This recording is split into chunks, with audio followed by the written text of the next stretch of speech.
नमस्कार, आदाब। Fact news में आपका स्वागत। मैं अब्दुल सत्तार सिलावट आज आपको राजस्थान विधानसभा 2023 की मौजूदा हालात, जी हाँ, क्या स्थिति है राजस्थान में कांग्रेस और बीजेपी की, और निर्दलीय किस तरह से बगावत की ओर बढ़े हुए हैं। लेकिन सच्चाई ये है कि अब तक अंधियारा छाया हुआ है, बादल छाए हुए हैं। कोई भी पार्टी ताकत लगा करके या कोई भी राजनीतिक विश्लेषक अपने दावे के साथ ये नहीं कह सकता कि आज की स्थिति ये है।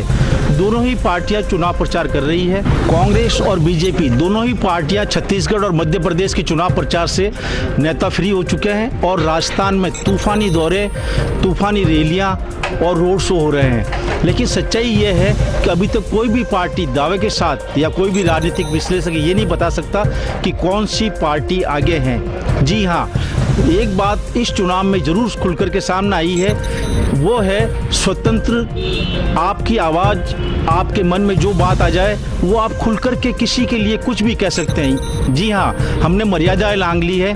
हम राजनीतिक चुनाव में एक दूसरे पर आरोप, अपनी प्रगति बताते थे, लेकिन अब जो है कन्हैया की बात, अगर अजमेर में भी कन्हैया लागू हो सकता है तो क्या कन्हैया, जो लोग आरएसएस और बीजेपी के कट्टर हैं, वो लोग भी जब अपनी दुकान खोलते हैं तो ख्वाजा गरीब नवाज की चौखट पे चप्पल उतार करके और अपनी आस्था वहाँ प्रकट करके जाते हैं। क्या वहाँ पर भी कन्हैया जैसा काम हो सकता है?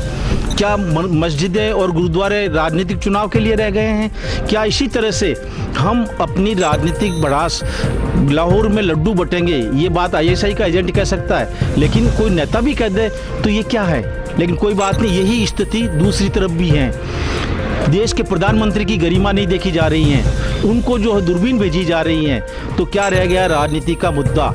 इस पर हम जो विचार करें, जो दावे कर रहे हैं लोकतंत्र को बचाने का, वो अगर फलोदी के सट्टा बाजार की ओर जाकर देखेंगे तो उनको अपनी स्थिति दिखाई देगी क्या हो रहा है। इसी तरह से देश के अंदर जो हालात बन रहे हैं, उसके अंदर राजनीतिक चुनाव और राजनीतिक पार्टियों के नेता जो मन में आए वो अपनी भड़ास निकाल रहे हैं। ये हो रहा है इस 2023 के राजस्थान विधानसभा चुनाव में। देश के बड़े नेता अनभिज्ञ हैं या मजबूर हैं कि इनको रोके कैसे। देश के प्रधानमंत्री कभी नहीं चाहेंगे, वो सबका साथ, सबका विकास, सबको साथ लेकर चल रहे हैं। कहीं पर भी उनके मुंह से कोई ऐसी बात नहीं सुनाई देगी। लेकिन बाकी के नेता, और सबसे बड़ी बात बगावती जो है, वो अब खुलकर के अपनी पार्टियों के ही पर्दे खोल रहे हैं कि पार्टी में हमारे जो है किस तरह से क्या हो रहा था। ये राजनीतिक चुनाव एक नया संदेश देके जाएगा और यही संदेश हमारे लोकतंत्र और चुनाव की गरिमा को गिराने जा रहा है। राजस्थान विधानसभा 2023 का ये चुनाव पहला चुनाव है जब दोनों ही पार्टियों के पास में मुख्यमंत्री के चेहरे नहीं है। जी हाँ, जिस कांग्रेस में मुख्यमंत्री अशोक गहलोत चौथी बार शपथ लेने का दावा कर रहे हैं, उसकी हाईकमान कहीं पर भी मुख्यमंत्री अशोक गहलोत को अगला मुख्यमंत्री घोषित नहीं कर रही है। यही हालत भारतीय जनता पार्टी में है। आधा दर्जन मुख्यमंत्री के चेहरे थे, लेकिन घटते घटते अब मुख्यमंत्री, पूर्व मुख्यमंत्री वसुंधरा राजे के चेहरे तक एक झलक नजर आ रही है। लेकिन हाईकमान ने अब भी डिक्लेयर नहीं किया कि अगला मुख्यमंत्री कौन होगा। राजस्थान विधानसभा चुनाव 2023 में बाट टिकट वितरण की, जी हाँ, एक टिकट वितरण की समस्या। जिन पार्टियों ने कहा था 80 साल से बड़े को नहीं देंगे, 3 बार जो जीत गए उनको नहीं देंगे, और 2 महीने पहले टिकट की घोषणा होगी, लेकिन ऐसा कुछ नहीं हुआ। कांग्रेस ने अपने उन लोगों को जो पहले से मंत्री थे, पहले से विधायक थे, उनको टिकट दिया। लेकिन इस मामले में बीजेपी कुछ अलग रुख अपना गई और ऐसे लोगों को टिकट दिया जिनकी पहचान अपने गली मोहल्ले और वार्ड में नहीं है, लेकिन वो विधानसभा का चुनाव लड़ रहे हैं। क्या वो लोग सरकार बनाने में सहायक होंगे? क्या वो जीत करके अपना परचम फहरा पाएंगे? ऐसे में वो कार्यकर्ता निराश है जिसने अपनी ज़िंदगी भारतीय जनता पार्टी को आगे बढ़ाने में लगाई।